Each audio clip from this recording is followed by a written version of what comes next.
Welcome to Accountants Law Pod, where accounting professionals and law firms converge. Hosted by Linda Artisani, Sarah Prevost, and Stephen Libhart. Welcome back to the podcast, everyone. And today we have, I would say for me and Sarah, this is an extra special guest that we're going to talk about extreme productivity. And I have a feeling it's going to go down the road of me and Sarah sitting here while Stephen, Seth David, who's our guest, start to go down the Notion road. But we're going to have to rein him back in, Sarah. But welcome, Seth. We love you. And you are the reason why Sarah and I are together, because that's how we met in your mastermind group, 97 and up. So welcome. Thank you. And I love you too. I was saying before you joined that I absolutely adore the two of you. So, Stephen said he was honored that I was joining. I said, no, the honor is all mine. It's honorary all around. It's ornery. I like that. That's perfect. Say ornery or honorary? I like ornery. You could hear it as you need, Linda. No, I'm kidding. I mean, I say leave it open for anyone else to interpret. I love it. So extreme productivity. Depending on how you pronounce it. Kind of like honorary. I feel like with Seth, I mean, I've been watching him forever. Like, obviously, one of his leading things was how to book and payroll. That's been a leader in his YouTube, and I watched that, and I always would refer to him as the nerd guy in my house. And my husband's like, I got to see who this nerd guy is that you keep talking about. So I'm like, he's like this cute little caricature, but you have been at the forefront of so many productive things. You've looked at all different apps. You've tested so many things. I mean, you've done so much. Look at this little Muppet here. That's the real Seth David. This is the real Seth David. The count. I love it. He's your accountant. That's a good one. But you would like, I feel like I squirreled for a long time. Like, okay, what's he doing over here? What's he doing over here? What's he doing over here? But you really have honed a skill just between work, life, all of it, and productivity, just in your own, just you, Seth David, on how you'd approach this. And he's the OG of it, right? He's been around doing it before everybody else. I'm a dinosaur. No. No. You can't be a dinosaur. You're younger than me. Not allowed here. I'm the dinosaur in the room. So where are you at now with the obviously Notion is a big space. You're a huge Airtable, Smart Sheets back in the day. I'm just trying to remember some of them. Yeah, Smart Sheets ancient history. This will be my I had to renew my Smart Sheets subscription one last time. Okay. Because long story short, and actually going even deeper into the answer to your question. So earlier this year, 2023, July 1st to be exact, I signed a deal with Erica, whom I had worked with for almost a decade. Yeah. And sold off all of the clients that she worked on to her, which was most of the accounting clients. I've also worked with a woman named Kelly for years, and she's still with me, and she has two clients basically. One of which is a pretty big e-commerce client, which I'm really happy to keep on. First, I adore the client. Second, it keeps me in the game, especially as far as accounting work goes. E-commerce is, a niche I've come to really love. Right. So, and the other client is more of a support client, but they're also in e-commerce. So if I'm going to stay anywhere in accounting, I figure e-commerce from where I sit is the best place to be. It's probably the fastest growing industry, and based on that one with the greatest need for accounting and bookkeeping professionals. And at the same time, as I'm sure you well know, we have the fewest number of people in history entering the accounting profession, which creates an even more tremendous opportunity for bookkeepers who want to serve e-commerce clients, because they're going to be desperate for people to help them. So true. I mean, I forgot what the stats were on the decline, but it is kind of weird to think that's where we are. When I often hear some people like, oh, I just thought I'd try it on the side. I'm like, yeah, that makes me nervous sometimes if you just try it on the side with no knowledge. What does that look like, really? So But there's such an opportunity to find those people out there now that work remotely. They're just hiding under the rocks waiting for us. And how do we find them and get them excited and bring them into the fold? Yeah, I think that's a very poignant point, Stephen, because I think really one of the answers to that specifically, and I hit on this when the pandemic started, because I had already, before it started, in early 2020, I was in the process of organizing a relaunch of my original Bulletproof Bookkeeping Mastery course. And when the pandemic hit, I almost said, let's put this on pause. Who's going to want to spend money on this? And actually, my coach at the time in this program that I was signed up for, where I was being mentored, was a woman named Maddie is what she liked to be called. She got me completely turned back around on it. She's like, no, this is, first of all, what better way to make money working from home, working remotely, than to do bookkeeping, right?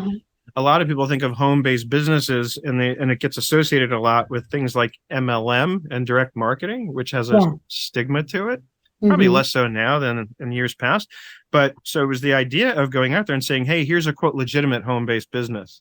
And that's how I reached those people. To go back to your comment, Stephen, that's exactly how I reached them. Is I created marketing messaging that was based on the idea of, hey, you want to make money working from home, really good money, doing something very legitimate, something that will truly add value for people who really need it.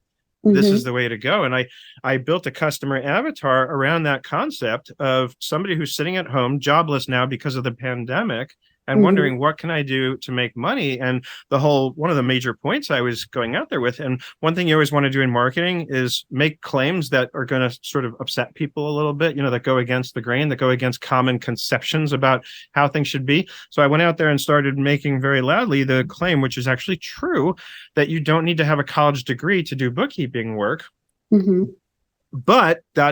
you do need the skills. And that was my marketing strategies. I'll give you the skills. You don't need to go to college. You don't need to be hundreds of thousands of dollars in debt before you even get started.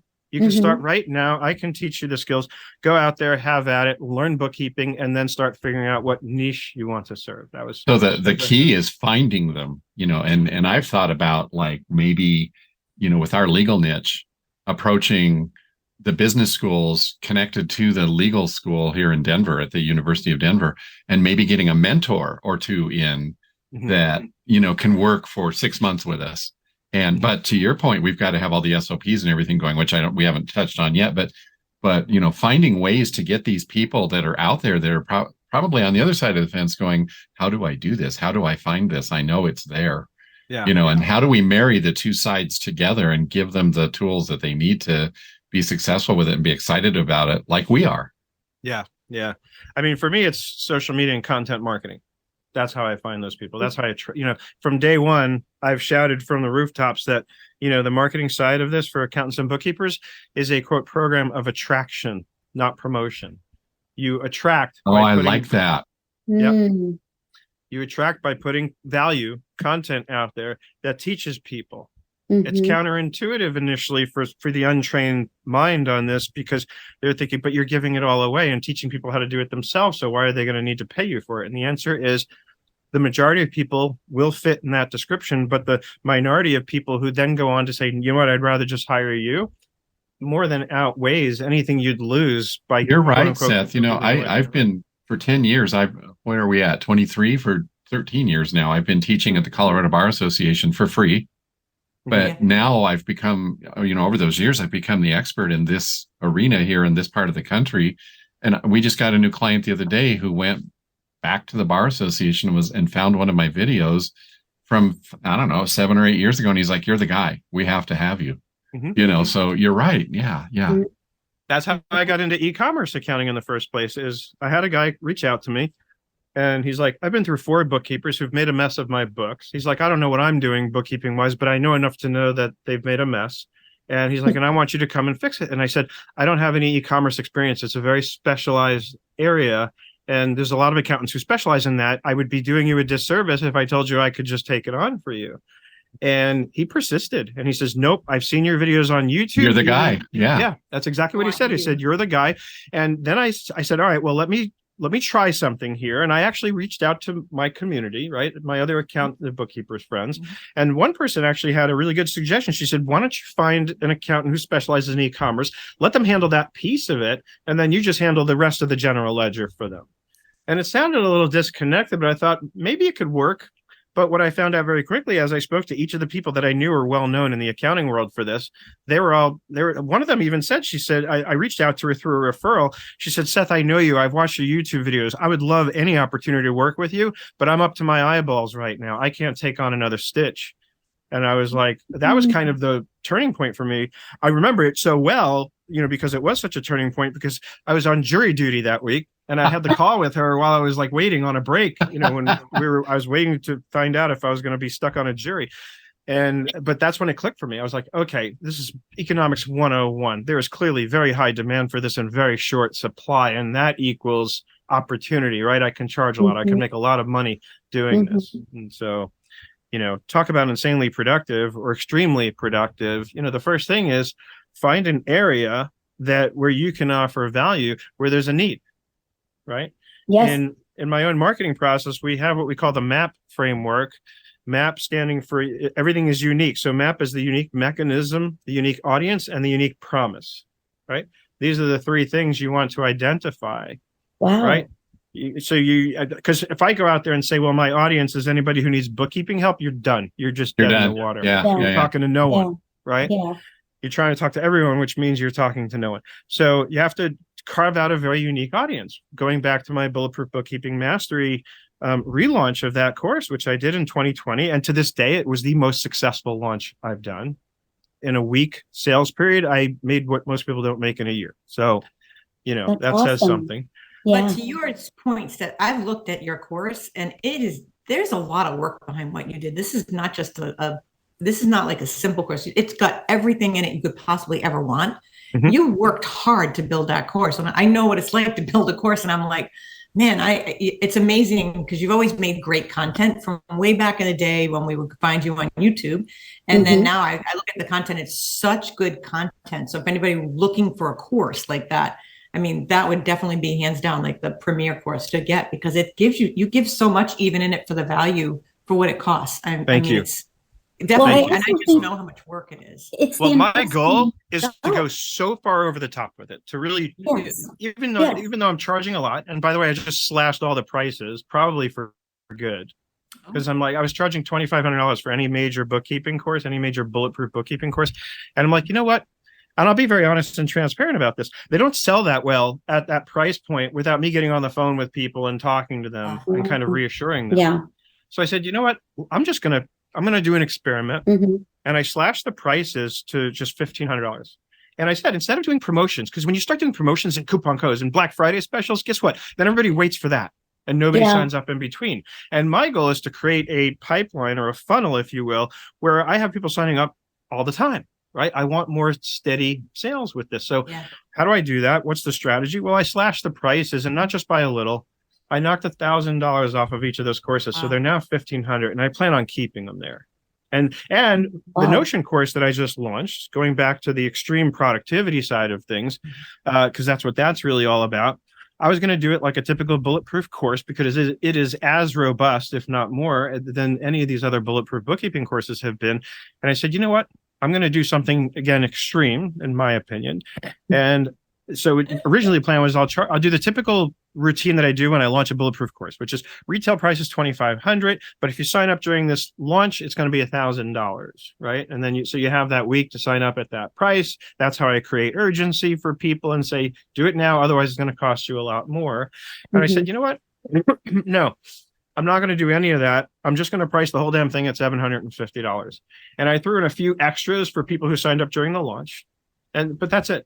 So I'm not going to no more discounts, because I literally had people emailing me earlier this year saying, hey, I know you often like to do promotions. So before I sign up for your Bulletproof Bookkeeping course, can you let me know if there's going to be like a Valentine's Day special or a Tuesday special or whatever special they think is coming up next? And that's when I realized, I'm like, so people are just going to wait it out. Yeah. So I said, and a lot of marketers would say I'm shooting myself in the foot, because they say that's how it works, right? That you have to make people feel like they're getting something of value by offering some kind of a promotion or discount at these certain periods of time. But like I said, I'm trying a different strategy here. I'd rather not sort of play those games with people and say, look, let's just be straight. this is worth a lot more than this. I think it's extremely fair at this price. And the reality is, what I'm already starting to see is people are just randomly people I've never spoken to before or heard of before. And usually I do at least recognize the name. It's somebody I usually have had some kind of an exchange with, but people are just signing up at the $1,500 price point without even needing to have a conversation. And I think that speaks volumes as far as strategy goes. So Seth, yeah, let's talk about extreme productivity and I don't know, Notion. Yeah. So, let me tell you how bring I met Notion. Bring us in. The sun is coming up right now. So let me tell you how I met Notion. So years ago, I was using Evernote for everything, to keep track of notes and information and even tasks and to-dos and things. It was just, I realized one day, like, hey, I can just use Evernote, and it's, you might think of it as a note or a page, but I can just say, this is a task. I can make a note be whatever I want it to be. Right. And the time came when I was starting to find that I was hitting a certain critical mass in terms of the volume of information I was keeping track of in Notion. I tried a few different methods of organizing things, different systems with tagging and whatnot, but I was starting to struggle to find things when I needed them. And what was most sort of upsetting to me was the tag area within Evernote itself. There was no easy way to organize that or to look through and kind of browse by tags. It was just not well done in that area. And then I started reading, and I'm an avid reader, especially if I'm going to go that all in with an app. I want to know who's behind that app. That's super important to me. And I started reading that the entire management team of Evernote just left one day. This was years ago. Oh, wow. Oh, wow. And I was like, that doesn't bode well. That's not a good sign. And they completely reorganized. And some of the articles that were kind of clearly trying to paint a favorable picture were like, oh, the company's grown so much, they need a different kind of management. And I was like, okay, whatever. I'm not sticking around for this. I was already struggling with it. So I left Evernote. And from there, it was like I dated for years, but I couldn't find my mate. Right? Yeah. Yeah. The first thing I did, of course, was I searched Google for Evernote alternatives. And the first thing I remember coming up was Notion. Notion in those days was in its infancy. And I looked at it and I said, well, this is just Evernote. It's just a little different interface, but it's the same thing, and it seemed very linear, and I didn't see the benefit. I didn't see how it was going to be any better than Evernote was. So I said, no, I'm out. I used OneNote for quite a while, and there are pieces of that I love. And as a result, there were many times I went back to OneNote really trying to love it. But every time it ended up failing me for different reasons. In the early days, it was because their mobile app was not either non-existent or just terrible, right? And for something like this, the mobile app is critically important to me. At this point in time, any app I choose to use better have a really good, solid mobile experience, right? Because I want to know that I can be sitting here at my computer, right, writing up notes or whatever I'm doing, and all of a sudden I look at the time and I say, oh crap, I'm late for my haircut. And so I can get up and grab this. And as I'm sitting waiting for my haircut, I better be able to pick up right from where I left off with zero friction. That's kind of my acid test on something like this. And I love that analogy of, waiting for my haircut, because then I need to get some hair because this isn't going to work for me. Well, our car wash. Okay. Waiting at the car wash. Okay. Take your Airbus. No, I'm kidding. There we go. So anyway, so long story short, eventually project management wise, I was forever using something called, it was some cloud something. I don't know why I can't remember, because I just revisited it recently out of curiosity to see what was going on with it. Active Collab. That was it. Active Collab. Yeah. Was the app I was using for years. Eventually, what happened with that one was I had a contractor, bookkeeper, who sent me an invoice from that product. And I was like, this looks really cool. This looks very slick. I really liked it. And clearly you can invoice people from it. And clearly it had time tracking. So that was what she was doing and how she was using it. And that's often, by the way, how I discover new apps. It's not so much researching or asking other people. I see what grabs my attention. I look and I often, I become like a personal sociologist, right? I observe my own behavior. How do I react to something? If I notice that I have a very positive reaction to something, I want to take a look at where that came from. Why is that? Right. That's how I discovered Active Collab. And so I used Active Collab for years and didn't think I was ever going to leave it. I really liked it. Everybody I had turned on to it really loved it. Everybody in my 97 and up group really loved it. Yeah. And then one day, then ClickUp came out. And ClickUp was taking the market by storm. They did a very good job with the product, first and foremost, and with the marketing. And it was very clear they had a really solid team behind the product. And in some ways, I like the fact that none of them had any kind of background in our little accounting world for a number of reasons. But I feel like it tells me their focus is on building a really solid productivity app, not on accounting. Like there's not that sort of dilution that I think can happen sometimes. And yet, since then, there are some really, really good project management type apps that have come out by accountants for accountants. There's things like Keeper, which is amazing. There is Financial Sense, which is also amazing. I feel like there's one other one that should be top of mind and I'm not thinking of it. But anyway, eventually I said, all right, I'm going to check out ClickUp, right? Because I heard enough buzz about it. And so I started checking out ClickUp, and long story short there, I did eventually get so sold on ClickUp that I moved out of Active Collab and into ClickUp. And I used that for quite a while, for several years. But the problem with ClickUp that I ran into was it was a great project management app, but there was no real knowledge management piece to it. That's what I was missing. I still needed that knowledge management piece. So talk about that a little bit, the knowledgement piece. I was going to say, because are you thinking more industry specific or just, I'm curious. Could be industry specific, but also just generally the term we've now come to, which wasn't really there yet, is the term that you'll hear people use that I use a lot now, called like where we have a second brain, right? In other words, a reference tool where I can reference information. So ClickUp had developed a really good documents feature, which is what I was clearly designed to be used in that way. But here's the problem that I ran into that didn't get fixed, at least as of the point that I ended up leaving ClickUp and getting into Notion full time, so to speak, which is that I could create a document and I would create a document that, so I could write detailed notes about something. You could create a task in ClickUp and it has that description area, but sometimes you need something where you can just lay out a much broader context, right? Like so your SOP. Exactly. Yeah. So I'd write up that document and then later I'm looking for it. I'm like, where is that thing? And that's where the problem gets introduced. So with ClickUp, they give you lots of flexibility, but therein lies the issue with this particular feature, because I couldn't remember if a document that I created was associated with a task or a list or I space. got you. Okay. And there was an area where you could see all of your documents, but there was no organization of that area. There was no easy way to find things, especially once I had a lot. And so then I just made a rule for myself. I said, okay, no longer making any documents at the task level because that's buried too deep in the infrastructure and I can't find it, right? And a task is eventually going to get marked completed or something, presumably. So then I'll really lose that document in the abyss. So all in all, I just didn't, it worked as well as it could work, but I didn't feel like I had a really good, solid solution for that knowledge management piece, for notes, for my thoughts, for, hey, I've got this idea. It's got nothing to do with a project, right? It's got nothing to do with any kind of task or anything. It's just, I have an idea. I want to record it somewhere. I want to offer a new service. I want to offer this CFO service, concept that I have. I don't know what it looks like yet, but I need a place where I can write about it and define it and get that concept, that idea to materialize into something concrete so that I can then go create a product on my website and offer the thing. Then that brings me into a product like ClickUp, where once I have clients in that service, I'm going to manage it, right? So I was missing that whole area of stuff, not to mention even once the client's in effect. I have meetings. What was I doing? I was creating a task in ClickUp that I was really using to effectively be my meeting notes. So I'd have a task called meeting with so-and-so on X date. That's not really it's a workaround. It's not a good way to keep track of meeting notes. And then within those meeting notes, I want to be able to peel off to-dos.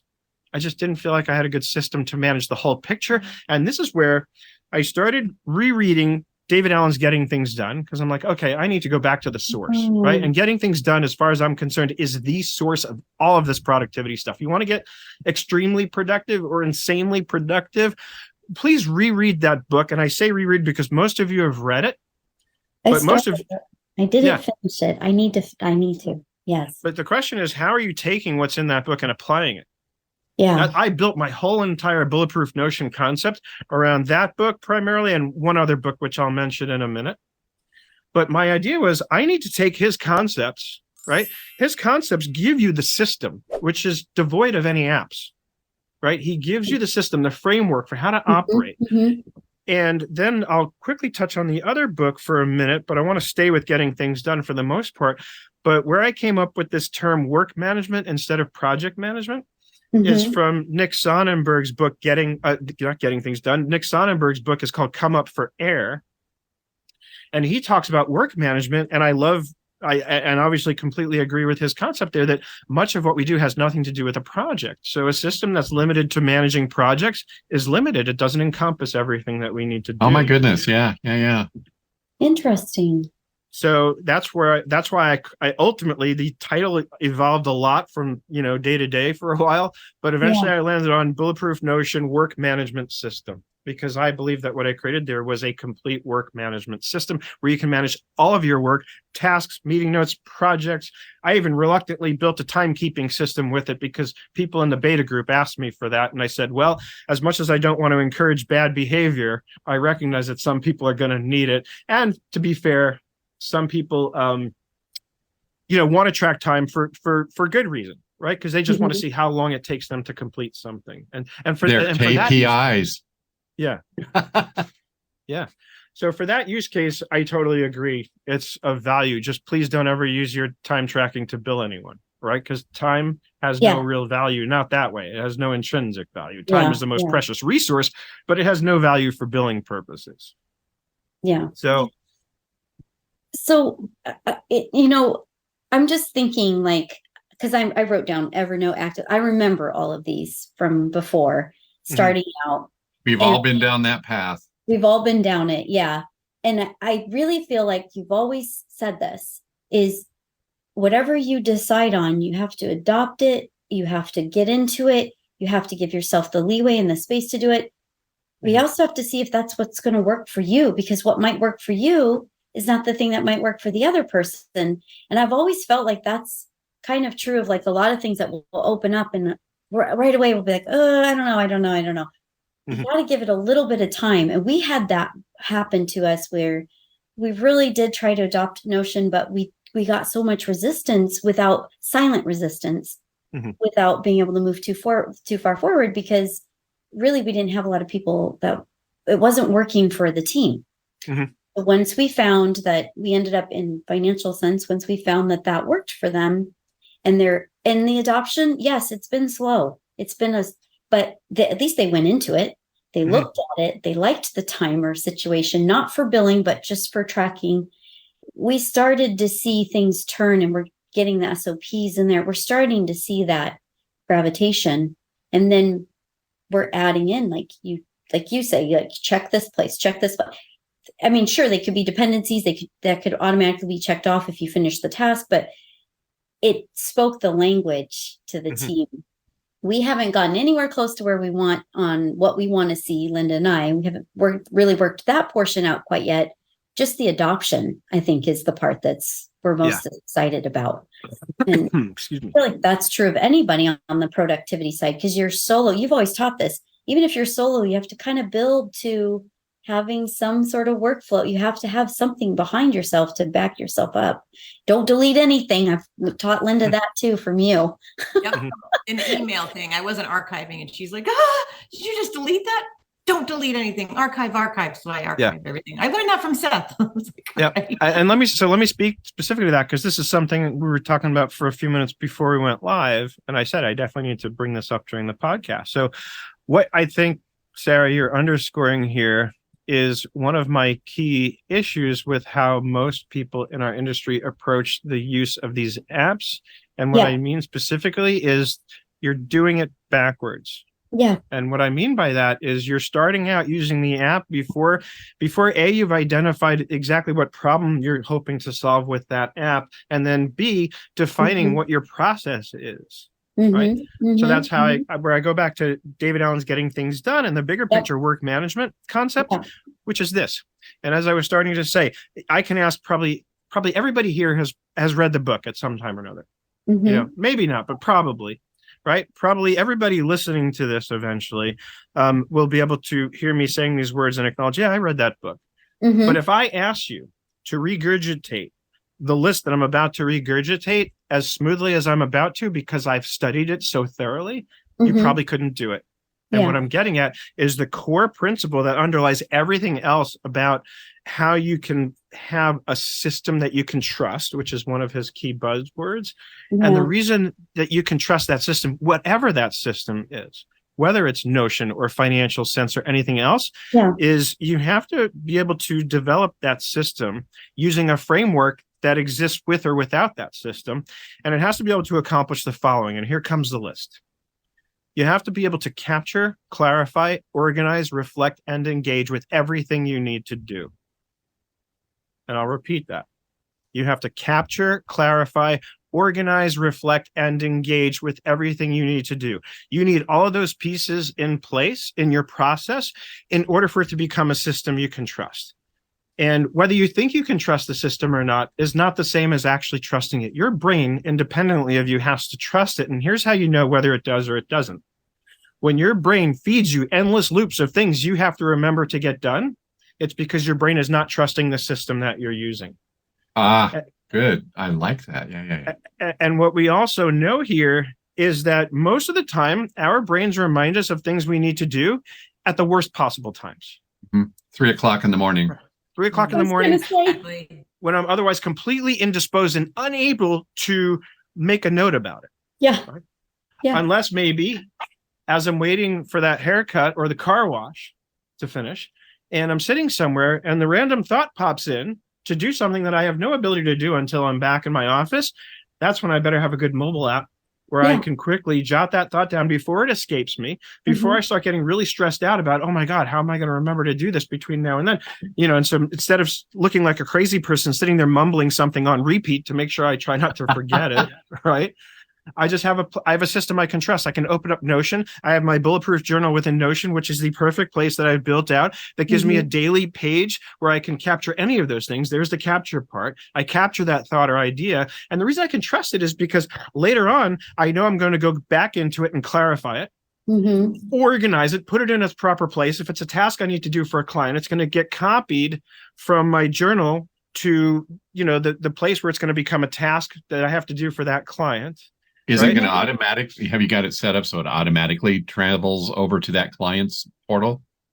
Well, there's no way to automate that per se. I mean, I like the journal and keeping the history of the journal. And then, so you move it yourself. Yeah, I go in Okay. and that's the reflect part, right? I'm going to reflect on everything, Gotcha. which means every day throughout the day. People say, well, how often a day? I'm like, all day. Notion's open all day. And it's the first thing that gets opened. It's the last thing to get closed, right? And so later on, when I get back to my computer, I know I'm going to be looking at that daily journal because I'm in it all day throughout. And I'm going to have that item that I recorded while I was getting my haircut. And I'm going to then, in another tab, open up the client where that task ultimately needs to go. And I'm going to create the task. And then I'm going to clarify it. So here's a big mistake we make. Whatever system we're using, most of us suck at writing tasks, right? Yeah. Because what do? We just write like, get that thing done. I'm using a very generic language here, right?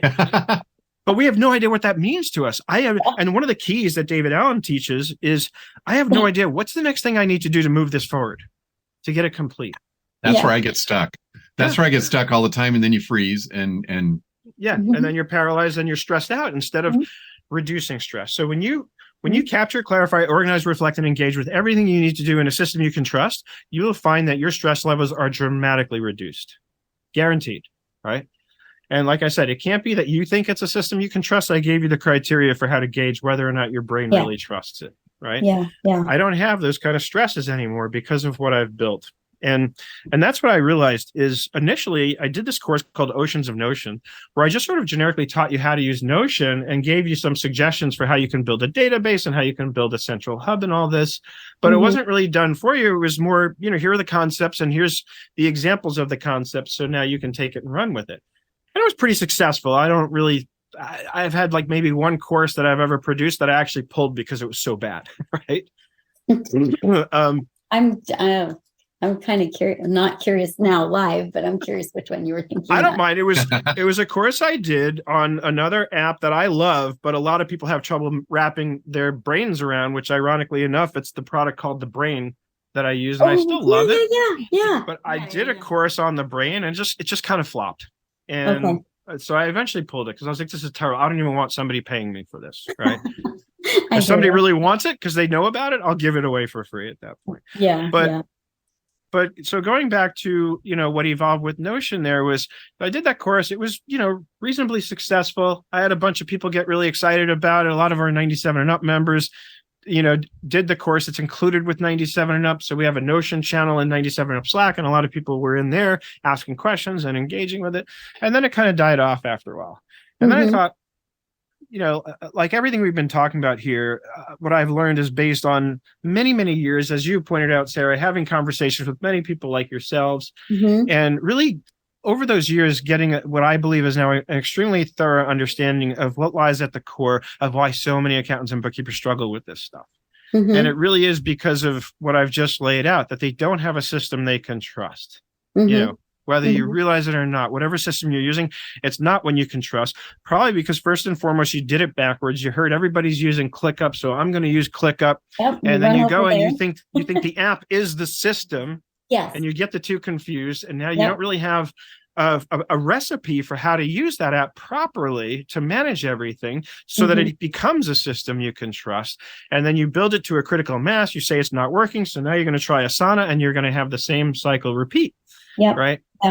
So what I did this go around was I started learning more and more because I just got obsessed with Notion. I started out initially saying, I'm just going to use Notion for the notes and the knowledge management piece, but I'll stick with ClickUp for project management. But as I learned more and more about how beautiful and customizable Notion could be, like I was saying earlier with Evernote, I said, with Notion, everything's a page, but each page that you create in Notion can be a task. It can be a whole entire universe that leads you into a whole bunch of other things. Right? That's what I like about Notion. Yeah. And what it does is it enables you to put lots of information with good context in its place and keep it neatly tucked away so that it doesn't overwhelm. That's the problem, is most of us then, so we have these robust systems, like ClickUp. One of the things I loved was I had built this table view that lived at the top of the structure of all my clients' stuff. So in that table view, on my computer desktop, on my big wide screen, I had a really nice bird's eye view of all of my clients and everything I needed to do across the board. But to this day, as far as I can tell, and I checked maybe 6 months ago and it still hadn't changed, ClickUp's mobile app doesn't give you the table view. You simply don't have access to it. So major fail, because while I'm waiting for that haircut, I have no ability to check in on or follow up with any of that stuff. Or no easy way to access it. Or I have to somehow figure out how to manually browse to something specific. So Notion solves that whole problem. However, the first round I built it kind of with that concept in mind. So you had one database with everything for every client. And as I started to do that for a year or so, it became problematic because anything I did in that database would not only affect the one client I may have wanted to do that thing for, but it would affect every client.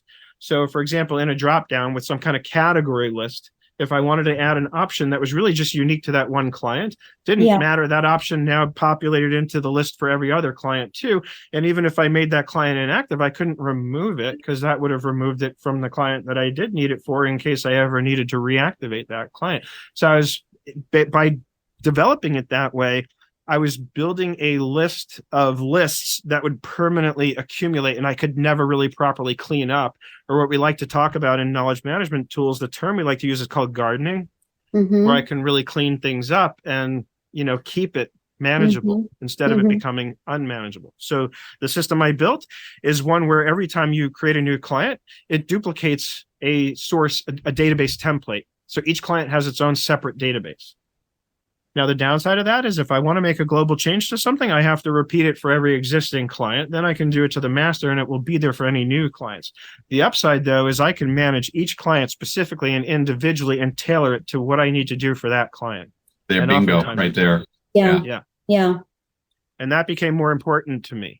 I had one guy who was in the beta who was really incensed about the fact that it was creating separate databases. And he asked me, why would you do this? And I explained to him what I just explained to you. Yeah. And I never heard back from him. So I'm assuming he didn't like my answer. So can you kind of bring it all together and talk to us about your Notion group and what you're doing in it?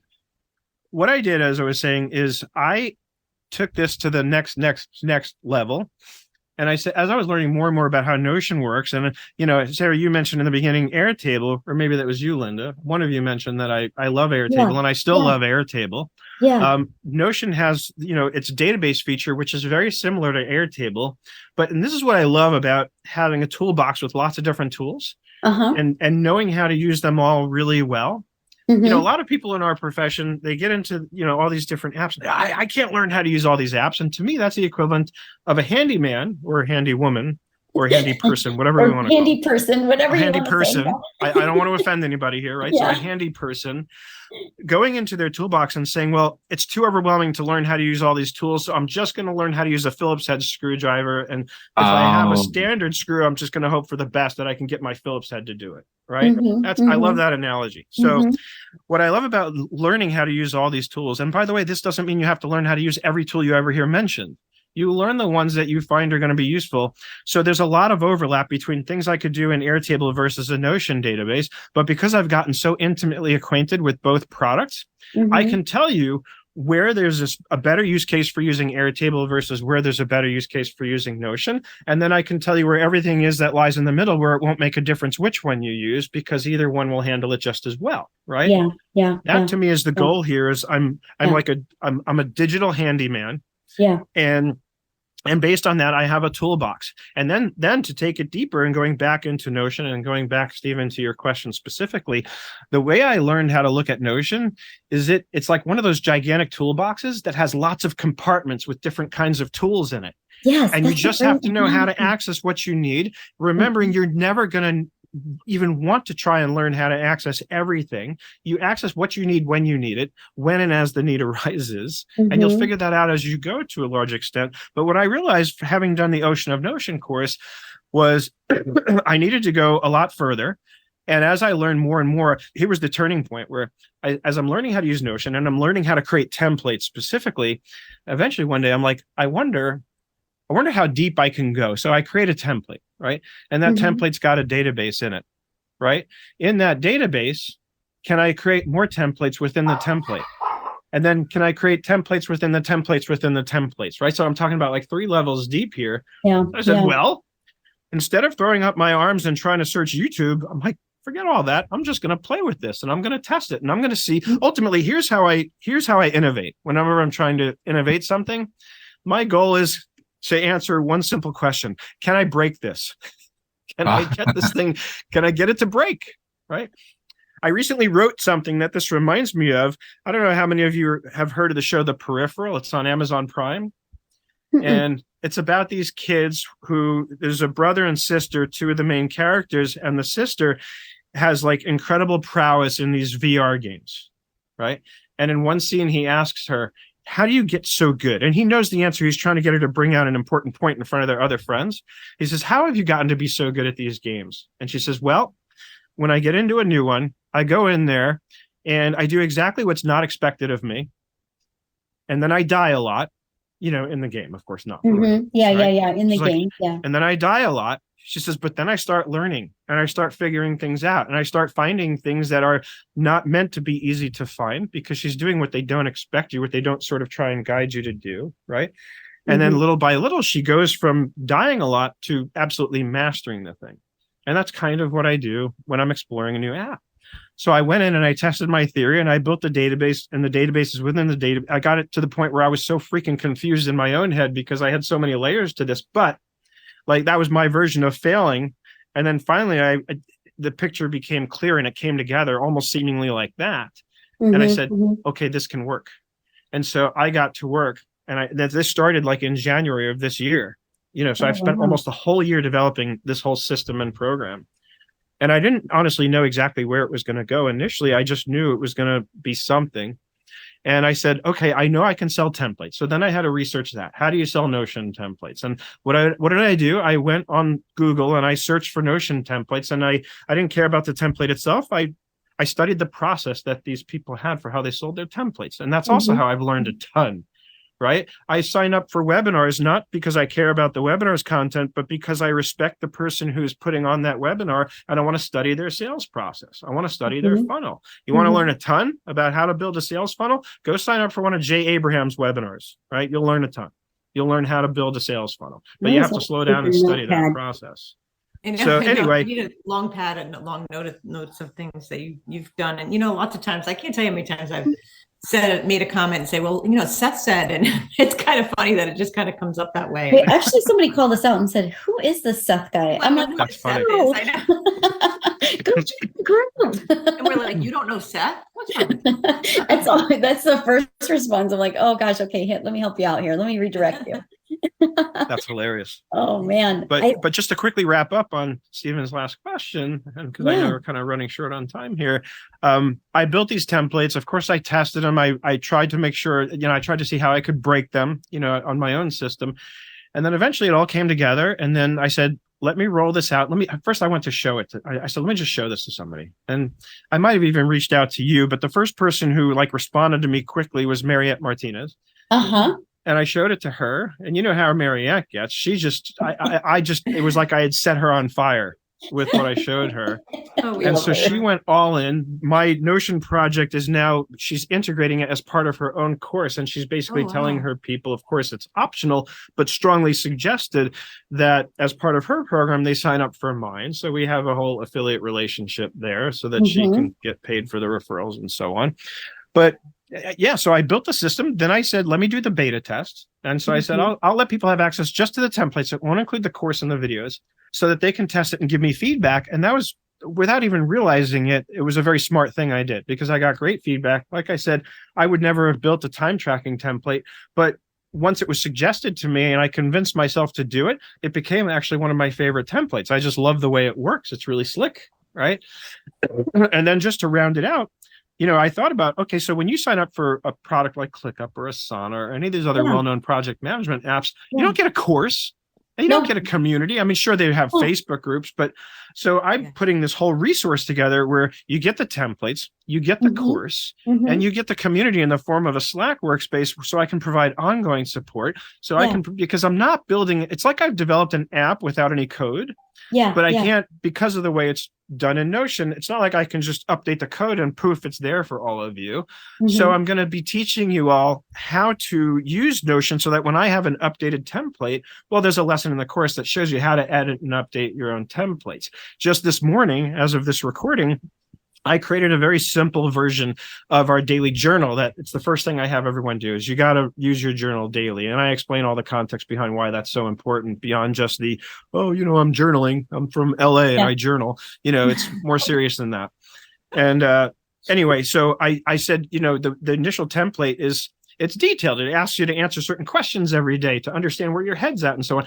And then today I said, sometimes you just need a blank page to work from. And so I created a very simple template, gave everybody in Slack the link and said, here, copy this in to create your own new template. And now you have two templates, the normal one you'll use, the default, which is the detailed, and then the simple version, right? So the point is I can provide that support to the community that I have that goes with this course, which is not something any of these apps will ever give you. So my hope, honestly, is that those who are willing to, take on a system like this that can be evolved, that can be tailored and really customized to suit your specific needs, but where I've done most of the heavy lifting for you to get you started. So you don't have to start from a blank Notion page like Sarah, you and Linda probably did initially and say, well, how the heck do I get from this to an actual project, or now in my term, work management system? Well, I'm handing you the work management system. It's done. It's built. All you have to do is follow my instructions and you'll understand very quickly how to use it.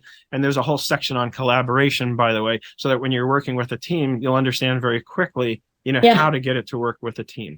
And when people start to experience it and realize how much easier it makes your life, that is when you will, you'll have no trouble with adoption at all.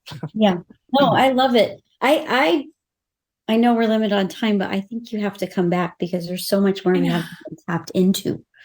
There's I feel like we just did an infomercial for my course. I'm sorry. No, okay. Do not apologize. You said you're touching on something we interviewed somebody else earlier in this week on, which is, if you're smart enough to understand the value of putting your money to self-educate or allow somebody to give you that guidance, do that. Because the time it would have taken you to figure it out on your own sometimes is a lost leader, and you'll abandon it and you'll be disgruntled and you'll want to just never touch it again, not seeing all the attributes to it. For us, it was like a team decision, but if you're in a solo position or if you're in it takes a huge list of collaboration, and you need a leader in the group too. But yeah, so I've written down a whole bunch of stuff. I always do with you. I can't even keep myself typing as fast anymore. So I just have to write them all down. So, well, don't you have like a transcript? Like I have, you let my autopilot in, so I'll be able to provide you with the transcript if you don't have your own. Yeah, well, I'll listen again to the recording. And by the way, speaking of extreme productivity, use one of these transcription tools with Zoom. Yes. It makes life so much easier. But I was going to say, in Zoom, that's Zoom. The quick thing. My mom is listening, and she adores you to the moon. I adore both of your moms. Hear this. I know the two mamas. Yeah. So, hey, Mom, this one's for you. Maybe you can be a part of the next one. So, here you go. Oh, Seth, it's always fun to hang out with you. I absolutely adore it. And thank you. Likewise. And I would welcome doing part 2 whenever you want. I just love and adore you both. Stephen, it's a pleasure getting to talk to you. Likewise. And I signed up for your Notion course and I just need to get started with it. So I'm excited. You've got me pumped up. Awesome. You'll love Steve. Steve's awesome too. I already do. Thank you. Thank you. And we love our Tiara, who needs to take us away now. That's right. To support the Accountants Law Pod, please take a moment to drop us a like, share this episode with your colleagues, and subscribe to this podcast on YouTube and wherever you find your favorite podcasts. If you have questions, topic requests, or guest suggestions, you can email us at info@accountantslawpod.com or send us a message through our website, accountantslawpod.com. To join us in the Accountants Law Lab, which meets every Friday, visit our website at Accountants Law Lab to sign up. And to learn more from Seth David, follow the links in the show notes below. Awesome. Thank you. Well, bye-bye, everyone. We'll see you next time. Thank you.